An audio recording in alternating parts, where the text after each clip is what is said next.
The air in the Coyote Springs corral hung thick with the metallic tang of sweat, the bitter dust of defeat, and the unshakable will of a creature born of thunder and shadow. For 3 brutal, sun-scorched days, the obsidian stallion, a legend whispered across the plains, had met every rope, every shout, every ounce of human will with a fury that bordered on the supernatural. Men who prided themselves on taming the wild heart of the West limped away, their confidence shattered like dry kindling. This horse was more than wild. He was a storm-given flesh, a defiant spirit that refused any earthly master, until an answer arrived, not in strength or skill, but in a silence more powerful than any force, carried on the wind by a young native girl whose eyes held the wisdom of the ancient earth. Coyote Springs itself was a testament to tenacity, a small, dusty settlement etched into the vast, indifferent canvas of the frontier. Its pulse was the steady rhythm of survival, its currency the resilience of its people. Bartholomew Higgins, owner of the sprawling H-Bar Ranch, had poured his ambition into the capture of this phantom stallion. The horse was more than an animal, it was a symbol, and its taming was meant to be Higgins' legacy. Instead, the corral had become a theater of his mounting frustration, the air charged with the snorts of the untamed horse and the low, anxious murmurs of his men.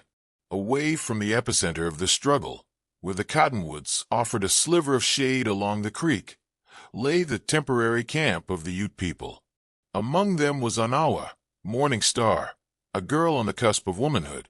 Her gaze was quiet, yet missed nothing, absorbing the turmoil from Higgins' ranch without being swept away by it. While her kin engaged in the practicalities of trade, Anawa found her attention drawn to the distant sounds of conflict. She had grown up with horses, understood their language of trust and respect. What she witnessed at the H-Bar was a war, brute force crashing against an unyielding spirit. She saw what the desperate men missed, the flicker of profound fear in the stallion's blazing eyes, the tremor in its powerful frame that spoke not just of rage, but of a heart besieged. The latest challenger was Cal Vance, a name synonymous with broken mustangs from the high plains to the borderlands. Vance entered the corral with the casual arrogance of a man accustomed to victory, spurs clinking a familiar tune of dominance. He'd boasted to the onlookers, "This black devil just needs a firm hand to learn his place." The stallion watched, a low growl rumbling deep in its chest, a living statue of obsidian defiance. Vance moved with practiced ease, attempting to maneuver, to control. But the stallion exploded with a speed that defied its bulk, not attacking, but evading, then countering with a blur of hooves. Vance, for all his renowned skill, found himself airborne, then crashing to the unforgiving earth. A collective gasp went through the crowd. The stallion reared, a breathtaking silhouette against the searing sky, its triumphant cry a raw assertion of freedom. Vance rose, his face a mask of incredulous fury, dust clinging to his shame. "That ain't no horse, Higgins," he spat. "That's a demon conjured from the Badlands." Higgins' expression, already etched with worry, hardened into a grim mask. From her vantage point near a water trough, Anawa felt a deep ache for the animal. Its wildness was a thing of beauty, but its terror, to her, was a silent scream. The true danger wasn't just the ropes and spurs. It was the rising tide of human frustration, an emotion that often soured into cruelty. The spirit of Coyote Springs itself seemed to curdle. Inside the dusty spur saloon, the air was thick with whiskey fumes and defeated pronouncements. "He's untamable," one cowboy declared, nursing his injuries and his pride. "Someone ought to just put him out of his misery," a harsher voice added from the gloom. Higgins sat alone, the weight of public failure pressing down on him.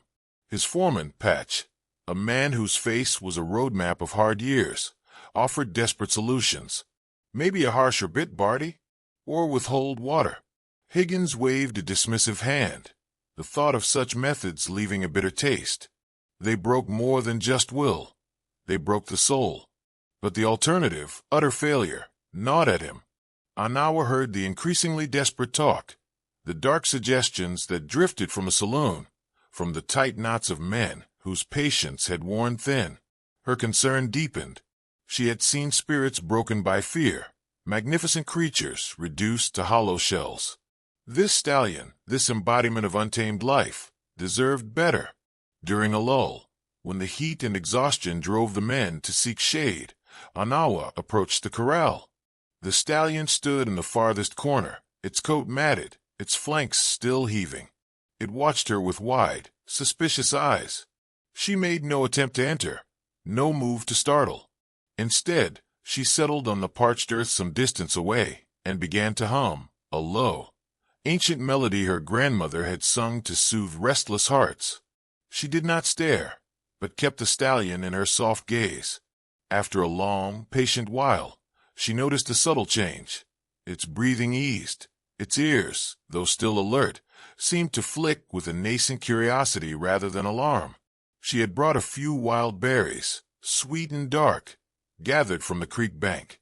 With deliberate slowness, she placed them just inside the fence line, then retreated, a silent offering of peace in a world that only seemed to offer conflict. She continued her quiet observation, noting the subtle shifts in its posture, the tightening of muscles that presaged defiance, learning its silent language of fear, pride, and a desperate yearning for freedom. The following dawn, Higgins, his face a stony mask of resolve, strode to the corral. He pulled himself onto the top rail, his voice cutting through the morning chill. "Men," he called out one last chance. "We break him by noon, or he goes to Blackwood." Silas Blackwood and his traveling circus were infamous. They paid well for unbroken spirits, and their methods were the stuff of grim legend. A palpable wave of dread, mixed with a grim determination, washed over the Cowboys. It was an ultimatum that promised not just the sale of the horse, but the death of its spirit. Their renewed efforts were born of this desperation. Ropes lashed out, shouts echoed, and the dust churned into a choking cloud. The stallion, sensing the shift in intensity, fought with a primal ferocity, its eyes rolling white, flecks of foam flying from its muzzle. A young, overeager hand misjudged, got too close, and was sent sprawling by a lightning kick, his cry of pain sharp and sudden. The air itself seemed to crackle with impending tragedy. Anawa watched, her heart a tight knot in her chest. The stallion's raw beauty was being eclipsed by its escalating terror. The men were not seeking connection, they were demanding submission. And in their fear, their frustration, they grew ever more dangerous. She saw Higgins' jaw clench as the injured cowboy was carried away. She heard the murmur solidify. This horse was truly beyond hope, perhaps mad. Noon approached like a hangman. The quiet observer could remain silent no longer. The potential cost was too great.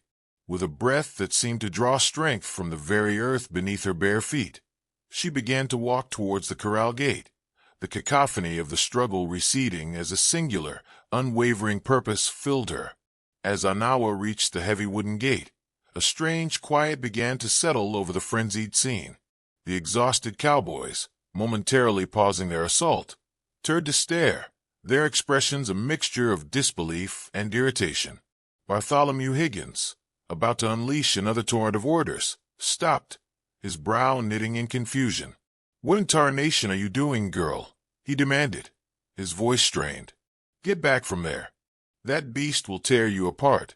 One of the wranglers, Dusty, let out a disbelieving snort. "Lost your wits, little one?" Cal Vance himself couldn't tame that monster. Others mumbled agreement, some genuinely fearful for her, others openly scornful. Anawa offered no reply. Her entire being was focused on the magnificent, terrified creature trapped at the heart of the dusty arena. The stallion stood, sides heaving, its black hide gleaming with sweat, its wild eyes flaring at this new, small figure daring to enter its domain of defiance. With a calm that seemed to radiate from her very core, Anawa unlatched the gate and slipped inside. She moved with a fluid grace, her bare feet making no sound on the sun-hardened ground. She carried nothing, no rope, no whip, no instrument of control. Her only weapons were the profound stillness in her gaze and the gentle rhythm of her breath. The stallion snorted, stamping a hoof, a clear warning. The cowboys tensed, ready to intervene, though a strange paralysis held them. Higgins started to shout, then faltered, silenced by an almost unnerving serenity emanating from the girl. This was not the reckless bravado of a fool. This was something ancient, something powerful. She began to speak, her voice soft as a summer breeze, the words in her Ute tongue flowing like a gentle stream, too quiet for the man at the fence to comprehend, yet the melody of it, the intent, was unmistakable. She took a step, then another, not directly at the stallion, but in a slow, arcing path, gradually closing the space between them.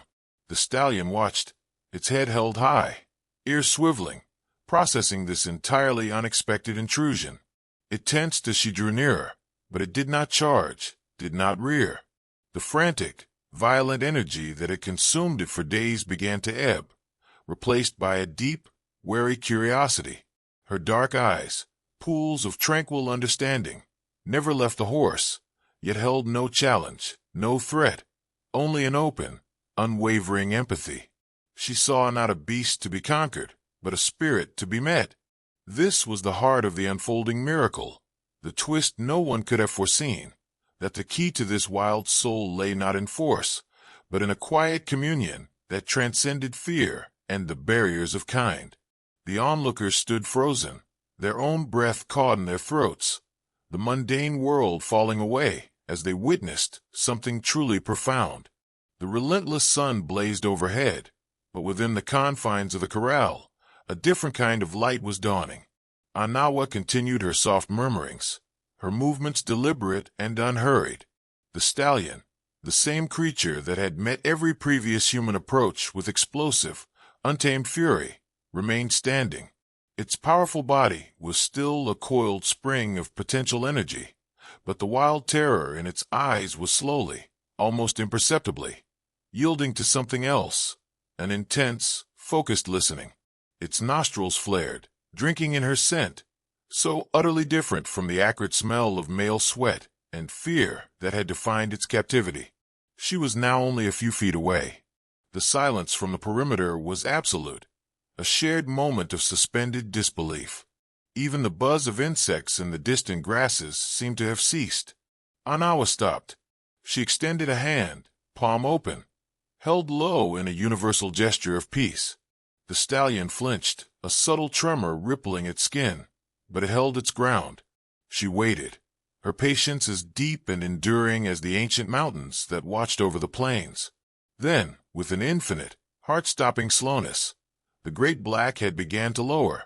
Inch by painstaking inch, the muzzle, still flecked with dried foam, moved towards her offered hand. A collective, quickly stifled gasp rippled through the cowboys. Higgins gripped the top rail of the fence, his knuckles bone white, his mind struggling to process the impossible scene. This girl, this child, was achieving with gentle quiet what a dozen strong, experienced men had failed to do with all their force and cunning. The stallion's soft, velvety nose finally made contact with Anawa's fingers. It exhaled a soft, warm breath against her skin. Instead of recoiling or striking, its visible eye, which had been a burning coal of defiance, seemed to soften, to clear, revealing a surprising, breathtaking gentleness, an attentive depth that stunned all who saw it. Anawa made no sudden move, no attempt to grab or restrain. She simply allowed the contact, a bridge of trust being built moment by moment. Then she began to speak again, still in her soft Ute cadences, and this time she reached her other hand, ever so slowly, towards the massive, sweat-streaked cheek. The stallion leaned into her touch. A profound shudder ran through its powerful frame, not of fear, but of release, of surrender to something other than force. It nuzzled her cheek, its immense power now contained, transformed into a gesture of gentle intimacy. The onlookers were transfixed, their weathered faces reflecting a storm of emotions, disbelief, wonder, dawning comprehension.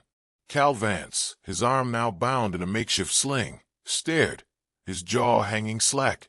Patch, the grizzled foreman, slowly, reverently, removed his battered hat. Bartholomew Higgins felt an unfamiliar constriction in his throat. This was not horsebreaking. This was the reckoning, a humbling. The triumph was not of man over beast, but of understanding over ignorance, of a quiet spirit calming a maelstrom. Anawa then turned, very slowly, and began to walk, and the stallion, unled, unbidden, took a step, then another, following her as if bound by an invisible cord of trust, its earlier fury completely extinguished, replaced by a serene, devoted presence at her side. The profound silence in the Coyote Springs corral stretched, broken only by the soft scuff of Anawa's bare feet and the gentle hoof falls of the now calm stallion. She led him in a slow circle, the horse moving with a fluid grace that seemed utterly impossible just moments before. It walked beside her, head lowered slightly, occasionally nudging her shoulder, a silent conversation passing between them. The bitter taste of failure had been washed away, replaced by an almost sacred awe. Bartholomew Higgins finally found his voice, though it was hushed, laced with disbelief. I don't understand it," he murmured, shaking his head, his gaze locked on the girl and the horse. He climbed down from the fence, his movement stiff, and approached the gate, stopping just outside. "Child," he began, his usual gruffness completely gone, replaced by a tone of deep, humbled respect. How did you do that?" Anawa offered a small, serene smile, gently stroking the stallion's powerful, arched neck. The horse closed its eyes briefly, leaning into her touch as if finding a long-sought solace. The other cowboys gathered slowly, their earlier cynicism and frustration replaced by a stunned reverence. They had witnessed something that shattered their ingrained understanding of the world, of horses, of power. Brute force had failed. Loud commands had failed. It was quiet empathy, a silent understanding, that had achieved the impossible. Higgins cleared his throat, his gaze shifting from Anawa to the magnificent animal at her side. "That horse, he's yours, girl, if you want him. Or perhaps you'd consider staying on, working with my other stock. I'd pay you well. No one I've ever known could do what you just did." Anawa listened, her expression thoughtful. She looked at the stallion, then back at Higgins. The offer was a significant one, a fork in her path. But her journey was woven with the threads of her own people, with the ancient rhythms of the land she understood so intimately. She conveyed, with a few simple words and eloquent gestures, her gratitude, and her intention to return with her tribe when their trading was complete. The stallion would remain, not broken in the conventional sense, but understood, respected. His wild spirit had not been conquered, but met with a spirit of peace. He would need a gentle hand, a continuation of the quiet dialogue she had begun. The true victory was not in possession, but in the profound lesson learned. As the sun began its descent, painting the prairie in hues of orange and purple, Anawa gave the stallion one last, gentle caress. The great horse whickered softly, a sound of pure contentment. The men of Coyote Springs would speak of this day for generations, a tale spun around crackling campfires, and in the dim, smoky light of the saloon, a legend of the wild stallion who bowed to no man, until a young native girl approached, not with a rope or a brand, but with an open heart, proving that the most powerful bonds are forged not in conquest, but in the silent, sacred language of understanding. A hard-won peace had settled over the H-Bar Ranch, and a deep, abiding respect had been etched into the soul of the frontier.